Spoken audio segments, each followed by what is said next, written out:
বিশেষকৈ মহিলাসকলৰ বাবে এটা ডাঙৰ খবৰ আৰু হেয়াই হৈছে কৰ্কট ৰোগৰ প্ৰতিষেধক আগন্তুক 5-6 মাহৰ ভিতৰত ভাৰতৰ বজাৰত উপলব্ধ হ'ব মহিলাৰ কৰ্কট ৰোগৰ প্ৰতিষেধক নমস্কাৰ প্ৰিয় দৰ্শক মই জয়ন্ত মাধৱ গোস্বামী আপোনাক স্বাগতম জনাইছো নিউজ 18 অসম নৰ্থ ইষ্টৰ ডিজিটেল লাইভলৈ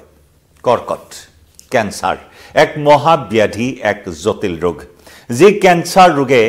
একো গৰাকী ৰোগীৰ জীৱনলৈ কাল অমানিশা নমাই আনে কেৱল ৰোগীগৰাকী নহয় ৰোগীগৰাকীৰ আত্মীয় পৰিয়াল সকলো সৰ্বস্বান্ত হৈ ধৰাশায়ী হৈ পৰে এই কৰ্কট ৰোগৰ সৈতে সংগ্ৰাম কৰি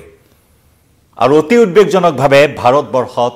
বৃদ্ধি পাইছে কৰ্কট ৰোগীৰ সংখ্যা বিশেষকৈ মহিলাসকলৰ মাজত এই কৰ্কট ৰোগৰ প্ৰাদুৰ্ভাৱ কৰ্কট ৰোগৰ সংখ্যা বৃদ্ধি পোৱা পৰিলক্ষিত হৈছে বিশেষকৈ মহিলাসকলৰ স্তন কৰ্কট জৰায়ুৰ কৰ্কট মুখমণ্ডলৰ কৰ্কট এনেদৰে কৰ্কট ৰোগীৰ সংখ্যা এতিয়া দিনক দিনে বৃদ্ধি পাবলৈ ধৰিছে সমগ্ৰ দেশত সমগ্ৰ দেশ বুলিয়ে নহয় সমগ্ৰ বিশ্ববাসীৰ বাবে এক উদ্বেগৰ বিষয় ক্যান্সাৰ ৰোগ আৰু ইয়াৰ প্ৰতিকাৰ ইয়াৰ কোনো ধৰণৰ চিকিৎসা মেডিকেল সায়েন্স চিকিৎসা বিজ্ঞান যিমানেই উন্নতি সাধন কৰিছে তাৰ পিছতো যেন কৰ্কট ৰোগ নিৰাময়ৰ ক্ষেত্ৰত এক সফল পদক্ষেপ এতিয়াও ভালদৰে গ্ৰহণ কৰিব পৰা নাই চিকিৎসা বিজ্ঞানে কিন্তু তাৰ মাজতে এই আশাৰ সঞ্চাৰ কঢ়িয়াই অনা হৈছে এক আশাৰ সঞ্চাৰ আশাৰ কিৰণ কৰ্কট ৰোগৰ প্ৰতিষেধকে এতিয়া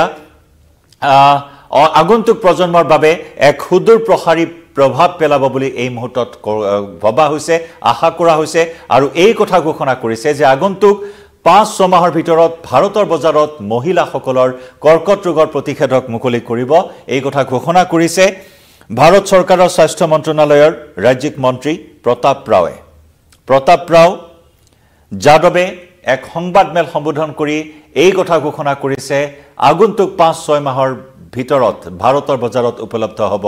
কৰ্কট ৰোগৰ প্ৰতিষেধক এই ক্ষেত্ৰত স্পষ্টকৈ কোৱা হৈছে যে জৰায়ুৰ কৰ্কট সমান্তৰালকৈ মুখমণ্ডলৰ কৰ্কট এইসমূহ কৰ্কট ৰোগৰ পৰা নিৰাময় পাবৰ বাবে লগতে স্তন কৰ্কট নিৰাময়ৰ বাবে ৰোগ প্ৰতিৰোধ কৰিব পৰাৰ বাবে এই প্ৰতিষেধক মুকলি কৰা হ'ব বুলি সংবাদমেলত ঘোষণা কৰিছে কেন্দ্ৰীয় স্বাস্থ্য ৰাজ্যিক মন্ত্ৰী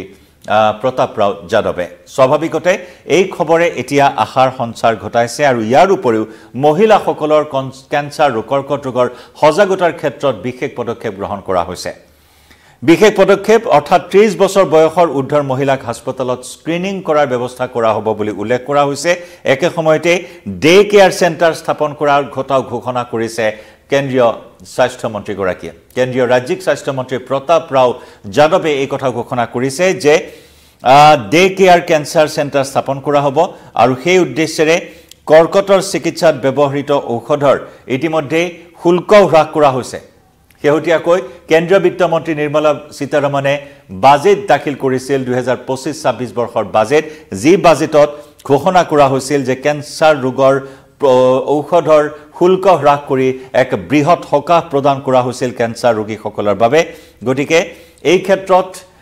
বিশেষ সজাগতামূলক ব্যৱস্থা গ্ৰহণ কৰা হ'ব মহিলাৰ কৰ্কট ৰোগ নিৰাময়ৰ ক্ষেত্ৰত আৰু প্ৰথম অৱস্থাত মহিলাৰ বাবে উপলব্ধ হোৱাকৈ বিশেষকৈ স্তন কৰ্কট জৰায়ুৰ কৰ্কট আৰু মুখমণ্ডলৰ কৰ্কট নিৰাময়ৰ বাবে এই প্ৰতিষেধক মুকলি কৰা হ'ব এতিয়া কথা হ'ল কিমান বয়সৰ মহিলাই এই প্ৰতিষেধক ল'ব পাৰিব কোৱা হৈছে যে 9 বছৰৰ পৰা 16 বছৰীয়া কিশোৰী এই প্ৰতিষেধক ল'ব পাৰিব 9 বছৰৰ পৰা 16 বছৰ বয়সৰ কিশোৰীয়ে এই প্ৰতিষেধক ল'ব পাৰিব বুলি কোৱা হৈছে আৰু মন্ত্ৰীগৰাকীয়ে দাবী কৰিছে যে এই প্ৰতিষেধকৰ জৰিয়তে পুনৰ জনাইছো জৰায়ু স্তন আৰু মুখমণ্ডলৰ কৰ্কট ৰোগ প্ৰতিৰোধ কৰিব পৰা যাব কেন্দ্ৰীয় স্বাস্থ্য মন্ত্ৰীগৰাকীয়ে সাংবাদিকৰ সংবাদমেলত আৰু এই কথা সদৰি কৰে যে দেশত কৰ্কট ৰোগীৰ সংখ্যা ক্ৰমশ বৃদ্ধি পাইছে আৰু এই বিষয়টোক লৈ কেন্দ্ৰীয় চৰকাৰ যথেষ্ট উদ্বিগ্ন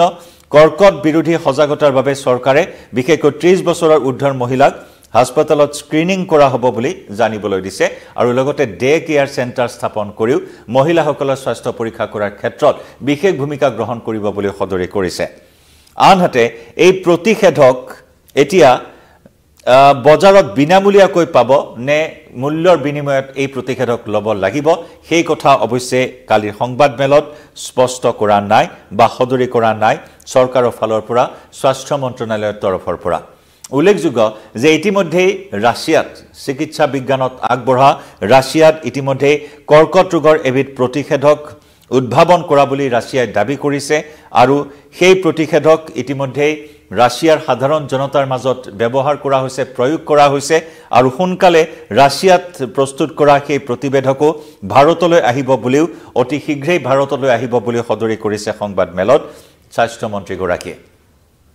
গতিকে খুব ভাল খবৰ কেইবাটাও দিশৰ পৰা ভাল খবৰ ৰাছিয়াত প্ৰস্তুত কৰা প্ৰতিষেধকো ভাৰতৰ বজাৰত শীঘ্ৰেই উপলব্ধ হ'ব আনহাতে যি দীৰ্ঘদিনীয়া গৱেষণাৰ অন্তত ভাৰতত প্ৰতিষেধক প্ৰস্তুত কৰা হৈছে আৰু সেই প্ৰতিষেধক 5-6 মাহৰ ভিতৰত উপলব্ধ হ'ব ইতিমধ্যে গৱেষণা সম্পূৰ্ণ হৈছে বৰ্তমান পৰীক্ষা নিৰীক্ষা চলাই থকা হৈছে এই প্ৰতিষেধকৰ ওপৰত আৰু ব্যৱহাৰিকভাৱে 5-6 মাহৰ ভিতৰতে প্ৰয়োগ কৰা হ'ব 9 বছৰৰ পৰা 16 বছৰীয়া কিশোৰীৰ দেহত গতিকে স্বাভাৱিকতে এই প্ৰতিষেধকে এতিয়া কৰ্কট ৰোগৰ ক্ষেত্ৰত বিশেষকৈ স্তন কৰ্কট জৰায়ুৰ কৰ্কট মুখমণ্ডলৰ কৰ্কটৰ পৰা ৰক্ষা কৰিব একে সময়তে প্ৰশ্ন উত্থাপন হৈছে যে এই কৰ্কট ৰোগৰ প্ৰতিষেধক ল'লে কেৱল স্তন বা জৰায়ু বা মুখমণ্ডলে নে আন অংশত শৰীৰৰ আন অংগত হোৱা কেঞ্চাৰো প্ৰতিৰোধ কৰিবলৈ সক্ষম হ'ব হেয়াও মানুহৰ মাজত এই মুহূৰ্তত কৌতূহল বৃদ্ধি পাইছে ৰাইজৰ মাজত প্ৰশ্নৰ অৱতাৰণা হৈছে কেৱল এই তিনিটা অংশৰ কৰ্কটৰ ক্ষেত্ৰতে ই প্ৰযোজ্য হ'ব নে ইয়াৰ ফলাফল থাকিব নে অন্যান্য স্থানত হোৱা শৰীৰৰ অন্যান্য অংগত হোৱা কৰ্কট ৰোগৰ ক্ষেত্ৰতো ই সহায়ক হ'ব বা প্ৰতিৰোধ কৰাত সক্ষম হ'ব নেকি সেই বিষয়ে বিভিন্নজনে প্ৰশ্ন উত্থাপন কৰিছে কিন্তু যিয়েই নহওক দীৰ্ঘদিনীয়া যি গৱেষণা দীৰ্ঘদিনীয়া সম্পৰীক্ষা আৰু তাৰ পিছত এতিয়া শীঘ্ৰেই ভাৰতৰ বজাৰলৈ আহি আছে কেঞ্চাৰ ৰোগৰ প্ৰতিষেধক যি কেঞ্চাৰ ৰোগে নিমিষতে এটা পৰিয়ালৰ সকলো সপোন থানবান কৰি পেলাই একোটা পৰিয়ালক সৰ্বশান্ত কৰি পেলাই আৰু সেই কৰ্কট ৰোগৰ নিৰাময়ৰ ক্ষেত্ৰত আনকি বিশ্বৰ আগশাৰীৰ দেশসমূহৰ চিকিৎসা বিজ্ঞানীসকলে অহৰহ গৱেষণা চলায়ো সফল হ'ব পৰা নাই এই ৰোগ সম্পূৰ্ণৰূপে নিৰ্মূল কৰাত সফল হ'ব পৰা নাই চিকিৎসকে কয় যে প্ৰথম পৰ্যায়ত ধৰা পৰিলে ইয়াক নিৰাময় কৰিব পৰা যায় কিন্তু বিভিন্ন সময়ত এই ৰোগ চিনাক্তকৰণৰ ক্ষেত্ৰতে বহু সময় লাগি যায় বহু সময়ৰ প্ৰয়োজন হয় সজাগতাৰ অভাৱ আৰু সমান্তৰালকৈ আমেৰিকাৰ শেহতীয়াকৈ এডল আগশাৰীৰ চিকিৎসা বিজ্ঞানীয়ে প্ৰকাশ কৰিছিল যে কেঞ্চাৰ ৰোগ